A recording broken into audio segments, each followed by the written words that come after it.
going anywhere. So just change things in it essentially, and just have different pivots and whatnot. Completely off topic, yeah, but it's been a long time since we've done a stream. Did you see the fixtures? And what did you make of them? We got a tough start.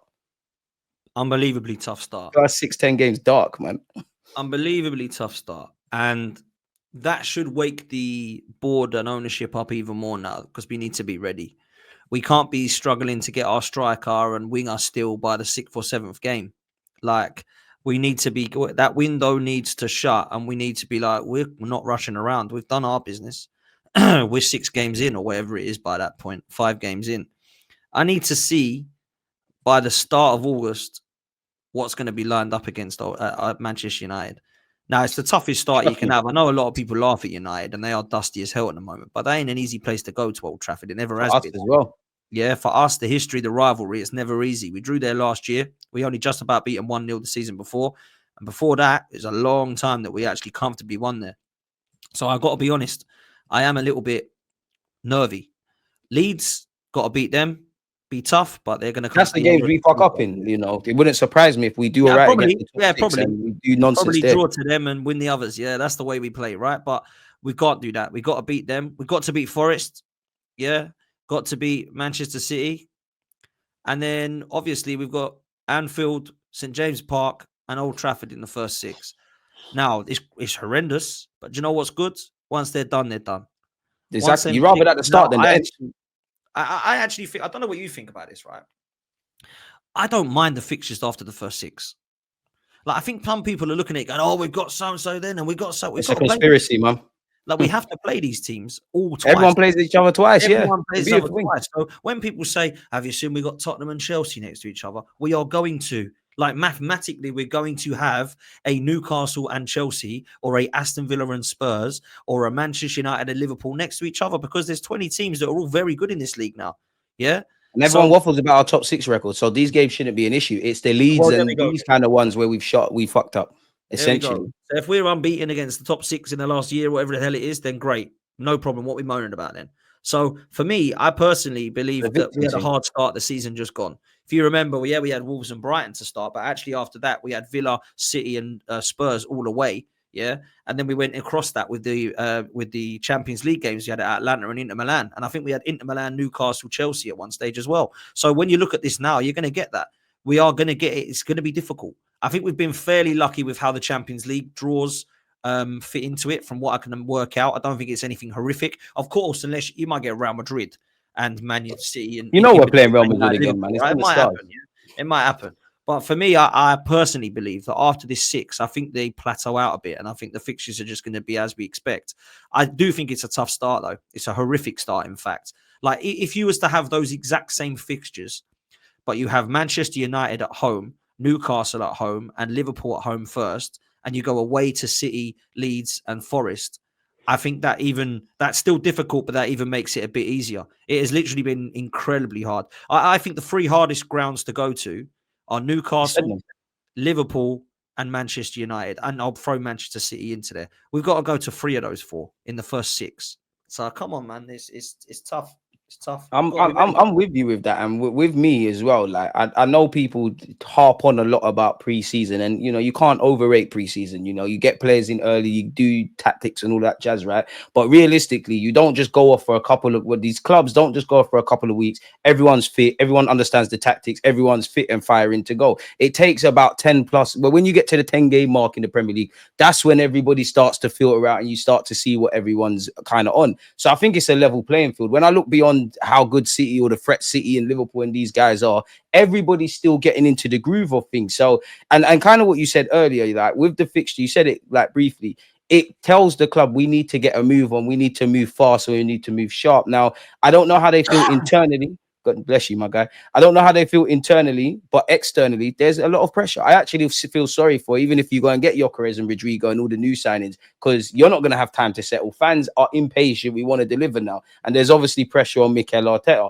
Well, I hope there is. So we're going to need to deliver in it. Like, I'm not really stressed about it. And I do think where you look at it, it can't breed complacency. Like, admittedly, I can't remember all the games to hand here, but there's not really a run on paper where you're like, yeah, that's 12 points. It's like you've got a couple teams you should be beating. You've got a couple difficult top 6 games, and you just need to keep it moving in that regard. So it'd be difficult, man. But this is the table we want to stand on. And I think fans like to have it both ways. You can't waffle about how good the manager is, how good these players are, top 6 record, all them positive statistics, and then start getting scared. I'm not here to say Arsenal are the big bad bullies, but we're definitely in the last 3 years the second best team in the country. We're quite a decent outfit in Europe. We're not getting over the line, but we're not little man anymore. Like, it's difficult to play against us. So harp on that, pray into that, and let's keep it moving. If I'm honest, but transfers, man. It's the transfers. We need a striker. I wanted to ask you this as well, yeah, because obviously it seems like we've addressed some areas. It seems like we will probably get Sesko before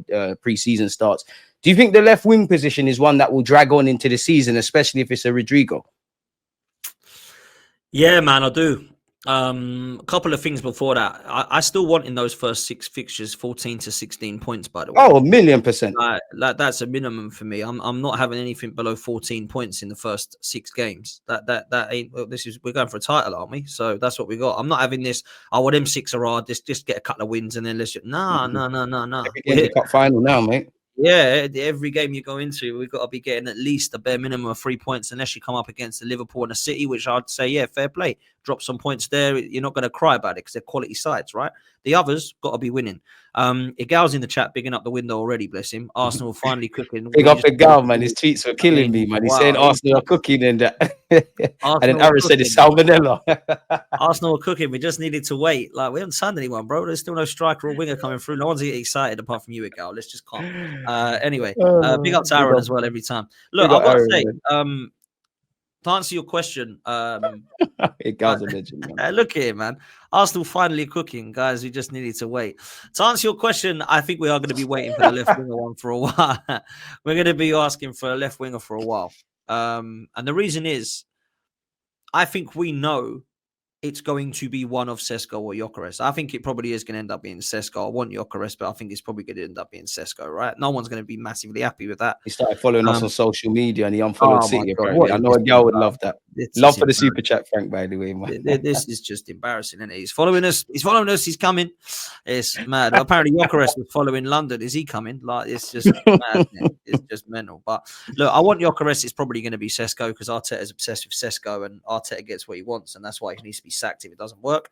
I will say this though, with the Rodrygo situation, I think the reason it drags out is because that's the one we want, and I think that's going to drag out for a long time. And I will say this: if we've got Kepa, Harto, Mosquera, Norgard, Zubamendi, let's say Eze and Gyökeres, I don't mind the Rodrygo deal dragging out because we've got Martinelli and Trossard, right? So I want him in ASAP. But if it's going to take until maybe the first game of the season for him to announce it, I'm still cool to play a first couple of games without Rodrygo if we absolutely have to. If it means he's coming, I'm all right with that. I mean, it's not my preference. I want him in ASAP. I want them all in ASAP. But that's one that is, like there's many layers to that move. Yeah, this one could drag, bruv, I think. So that's what I'm expecting, is the Rodrygo one to go on a little bit. And I think it's just purely because I don't know that he's sure what he wants yet. And I think there's other teams in for him. Like, it wouldn't surprise me if he said he was staying at Real Madrid. But on the other hand, it wouldn't surprise me if he said, yeah, I'm leaving, but I'm going to Bayern Munich. Or I'm looking at Liverpool, City and Arsenal and deciding which is the best place. All of Europe's elite would be interested in someone like him. Like, which is kind of mad. I want to ask you then, at what point, yeah, by all means, go for Rodrygo, like go after him, be aggressive with it. But I'm like you in that I think, the signings were in the process of doing calm. I think a striker is going to be in before preseason, whether it's Gyökeres or Sesko, which I hope is the case. I think the left wing, especially if it's Rodrygo, that's one that's probably going to drag until deadline day, if I'm completely honest. But we do have Trossard and Martinelli. We can get through certain games. My question is, at what point do we say, cool, you know what, we tried for Rodrygo? I know anything excluding Rodrygo will probably be somewhat of a letdown, but we move to another target because at some point we're going to have to, innit? It feels like we're too reliant on Rodrygo making it clear, I want to leave Real Madrid, or Real Madrid making it clear, I want to sell you, or Xabi Alonso saying, brother, you're not getting the football you think you're going to get. So at what point do we have to say, forget this? Because I'm not on this Nico Williams and Rafinha pursuit anymore. Like, get the guys who want to sign for us. Yeah, the minute that Rodrygo's umming and ahhing, I think we should go and get Eze and Kudus. That's what I think we should be doing. Instead of Eze and Rodrygo, let's get Eze and Kudus, because Eze and Kudus can cover the right and the left and the central attacking midfield. And let's go and do that. I don't think it's a huge downgrade. Or we go and get Morgan Rogers and Eze. Like we've got to go and get Eze and somebody. It can't just be Eze that can cover it all for me, because as much as I think that we could have a scenario where they're all fit and Eze is actually playing some bits and pieces, we actually need cover for both. And we need to get both. I don't know that we're going to, and I don't actually believe we will. I think if we get Eze, that will be it. It will be instead of Rodrygo. But I think we need him as well as and alongside. And people have talked about Kudus and Rogers. Like, I would take them 100%. I would actually go with Rogers and Eze. That would be my absolute dream. That'd be quality if we can't get Rodrygo, that is. But Kudus and Eze would still be good as well. But we need to get both of them. And a lot of people are saying it's too much. Well, if you've got to go and spend 130 million on two of them, plus your striker, that's 200 million. And go sell some players then. That's what we've got, man. This is what City and Liverpool have done. People telling us this is not Football Manager and this is not FIFA. It makes me sick. Liverpool and City aren't being told they're playing FIFA. But the minute we try and do it, you're playing FIFA, mate. Man, we never do it. We never do it. This might be the first time we address all areas, whether I like the players or not. But you needed a goalie, you wouldn't have got that. You need a defender, you wouldn't have got that. You've done what you needed to do in midfield. I hope you get a left winger and a striker. That's the bread and butter. And that's where I'm kind of like, I would not mind Eze and Gyökeres, for example, but it's not my thoughts, but you know how our club operate. We're not going to sign two 27-year-olds for the money that's required there. I wanted to ask you, on the Eze thing, what's this? Okay, that's all with Sesko. On the Eze thing, is he a better option than Rodrygo for us? I don't think he is, because I think Rodrygo is that elite marquee signing. Eze's a very good player and he's more versatile. Actually, he's probably as versatile because he can play in the attacking midfield and left, and Rodrygo can play on both wings. Marquee signing is Rodrygo, bruv. Shirt seller. Marquee signing. Shirt seller, Ozil and Sanchez type. I think he's brilliant. 24 years old, won everything in the game, won everything at Madrid, Brazilian international, wants to play left wing. I love Eze, but I think Rodrygo is the one that makes people go, wow. I think if we signed Eze, Liverpool and City would probably think, oh, that's a good signing. If we signed Rodrygo, they'd be like, oh, God. I always remember speaking to LB when we signed Declan Rice, and he was like, oh, no, Arsenal have woken up. They're serious. And he didn't say that in the last couple of windows, funnily enough. And he said, like, if we went and got Zubimendi and Rodrygo and Gyökeres, he'd be like, right, Arsenal are serious. They're in for a title race. If we go and get Sesko, we go and get, even if we went and got Sesko and Eze, I don't think that's enough to make people think, right, Arsenal are ready. I don't. I'm sorry. It's two good players, but it's not all. That's all they are. They're not needle movers for me. I think they're it's good a players. Weird one. Let's be honest. If we sign Eze and Sesko, do they even start? Because Sesko has to start. Like that's done. I hear you. But if it's Sesko or Gyökeres, for me, the striker has to start. I understand bet gelling in and whatnot. And I understand this whole rhetoric around Kai Havertz is starting the season. I'm not on that. The striker has to start. The striker has to start. Like, that is how we get better. I'm with you with Eze, because Eze can play all about the place. Is he going to consistently play left wing for us? Obviously, he can play in the 8. Is he going to play in the 8? We all know Odegaard's playing, so he's not in the 10. I would prefer Rodrygo, but for me, if I remove my emotion, and like you said, it's a start, it's a shirt seller, it kind of gasses the fans.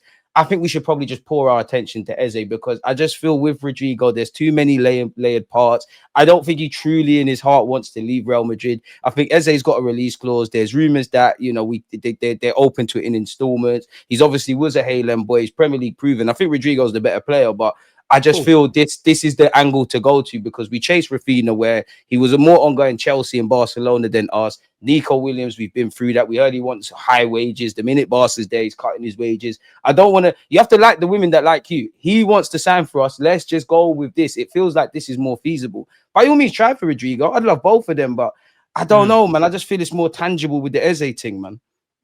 Yeah, look, Eze, I think, is more realistic. But at the same time, I would 100% prefer Rodrygo. Yeah, exactly. Listen, let's just say how it is. We need both.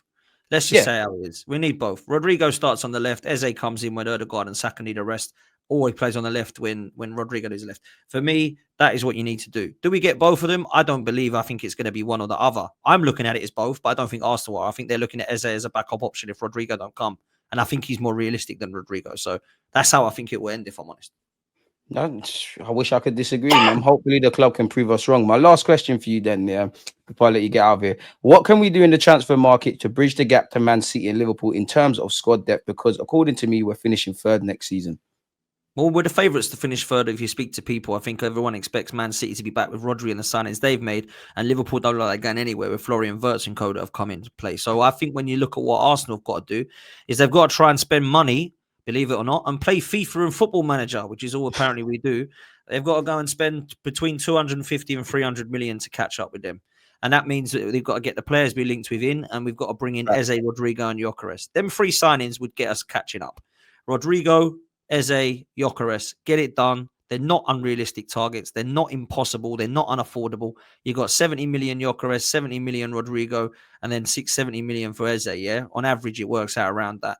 Go and get it done, man. Plus, we still need to sell people as well, which could Plus, help we us. got to sell the people that we got to sell, and then obviously bringing the players that we've been linked with, the Zubamendis, Norgards, and obviously Mascaras and Harto and Kepa. Bring them in as well. All good. 7-8 players. Arsenal already. They've got a squad that can go on all four fronts. Done. But that is the dream, Deluded. I'm not sure that is what's going to happen. You know what I say, man. The dream is free. The hustle is sold separately. Let's just hope we can prove us wrong, man. In Berto, we trust. What content you got to come out today, my guy?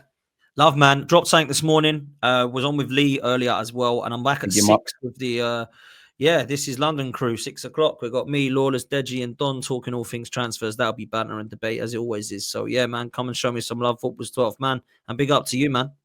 Nah, man, Dan, it's always a pleasure to speak football with you, man. We'll be back on Dan's channel next week, same time on Friday, people. We alternate the platforms, and I'm sure, hopefully, there'll be something else to speak about. If you're too lazy to type in Football 12, man, or even Dan Potts on YouTube, which is crazy, just check out the title, click his link, and then Bob's your uncle. Big up the chat. Dan, let you enjoy your Friday. Bless up, my guy. And on that note, we're out. Safe.